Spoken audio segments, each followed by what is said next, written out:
Hello, and welcome to the I've Seen Everything Reaction Wrap-Up podcast. Here is where I share my thoughts, reactions, and review for my latest reaction videos. To find these full reaction videos, please search for @SeenEverything over on YouTube, or check the description of this podcast for more information. Also, please remember to rate and comment on this episode, and follow the podcast so you can see when I'm putting out new wrap-ups. And now, on to my latest wrap-up for Matrix Revolutions.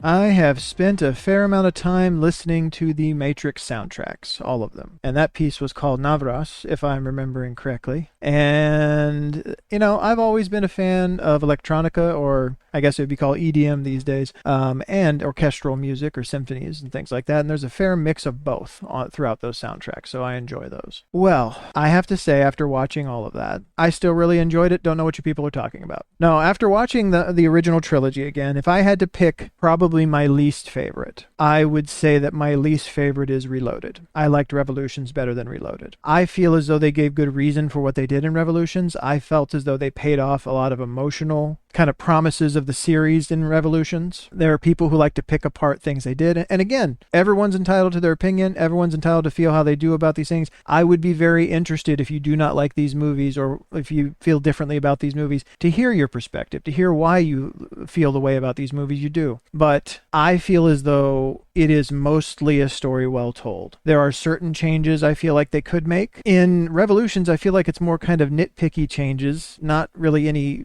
big things. In Reloaded, there's a few things they could have certainly done better. Again, the death scene with Trinity at the end and bringing her back could have, put her in a bit more peril, make it not just, no, you're not going to die and you're back all of a sudden, make it earned a little bit more. And a couple more things that I mentioned in that reaction. You can go back and watch that if you want to. But I feel as though they earned these. They earned the things that they did in this movie. They paid them off well. They explained them well. One of the biggest things I think I heard people nitpick, especially from the end of Reloaded, was Neo's powers outside the Matrix itself. But they give an explanation for that in here that makes sense. Neo's powers don't just extend to the Matrix, they extend to the machines. They didn't give him powers where he was like doing stuff in Zion, where he was just able to do things just out in the world on his own. Everything he's able to do, all the powers he has, were tied to being able to link into and control the worlds of the machines, the systems of the machines, in ways that no other human has been able to do, using the power of his mind. We're talking about these people being hackers, and you use certain things when you're a hacker to be able to break into a computer system or be able to control it. From the first movie, when they bring Neo into the Matrix, they're teaching him how to do that very same thing, but how to do it with his mind. And that he is supposed to be, once he knows the tools about how to do that, supposed to be able to do it better than anyone else. So it would stand to reason that they would see him do things that not only have they never seen someone do before, that they didn't even know were possible. And even Smith also being the exact opposite of him on the other side, although he had some shortcomings I feel like Neo didn't have. Smith being able to duplicate himself onto someone jacked into the Matrix and then escape into a human body. Nobody would have ever believed that, including Neo. But Smith would also be capable of some things that people had never seen before either, or wouldn't have thought were possible. So all of that makes sense to me. I feel like all of that was decently well explained. And they show you a fair amount of things here that I feel like are important, that tie into the fourth one, and tie into some of the things I really want to see them explore. As I want a fifth and sixth movie, and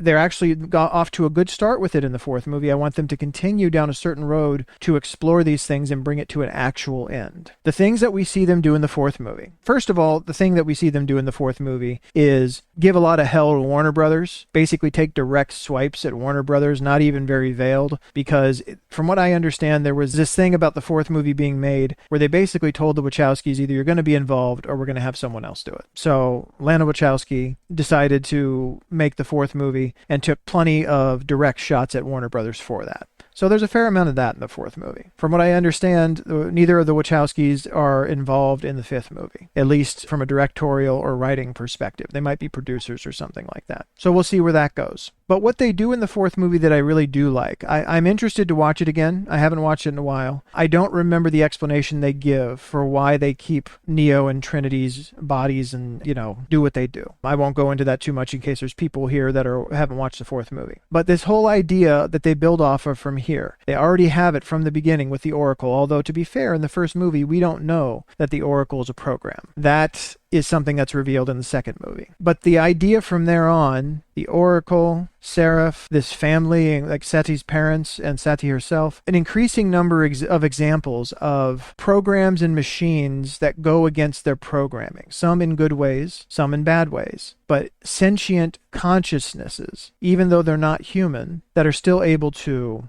dream and ponder their existence and want freedom and love and all of these things. And if you haven't watched The Animatrix and the Second Renaissance, you really should watch the Second Renaissance, because there's important things about this in there as well. Even from before the machines took over the world, even before the machines were in charge, and before the war, and before the Matrix and all of it, you were starting to have machines that wanted their existence recognized, that wanted their autonomy, that wanted to be able to live freely and have their existence respected. And the humans would not do it. They refused to do it. And that's at least a huge part of why we ended up where we did. You still have that in here. But now it's these machines that want this fighting against the more aggressive and systematic and logical and negative kind of perspective of the greater machine infrastructure and control structure. And you saw something also very important, I feel like, in that moment where Neo finally makes it to the machine city and he's encountered by that grandmaster kind of machine with the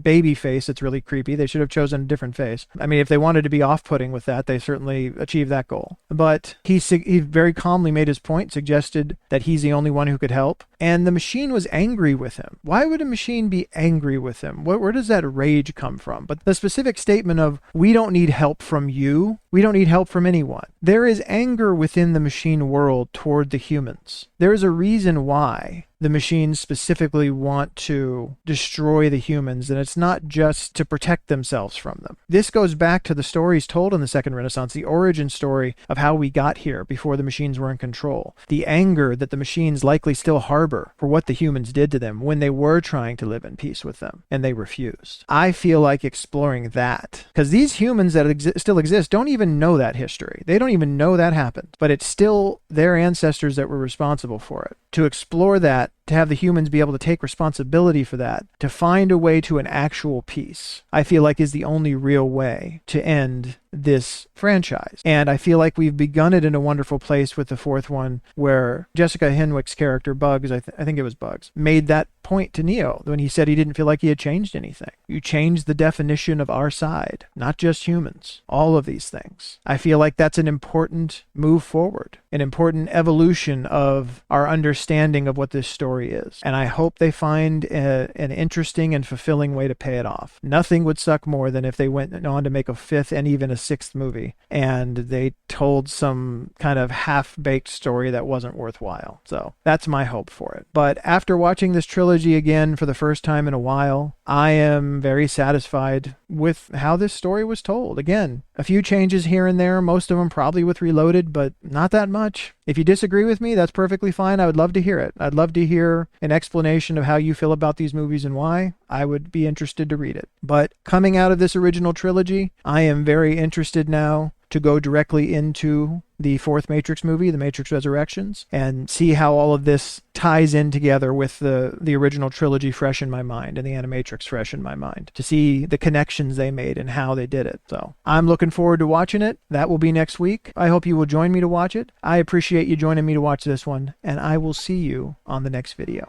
Take care. Thanks so much for listening to the I've Seen Everything reaction wrap-up. Again, to find these full reaction videos, please search for @SeenEverything over on YouTube or check the description of this podcast for more information. Also, please remember to rate and comment on this episode and follow the podcast so you can see when I'm putting out new wrap-ups. Thanks for stopping by, and I'll meet you here for the next episode.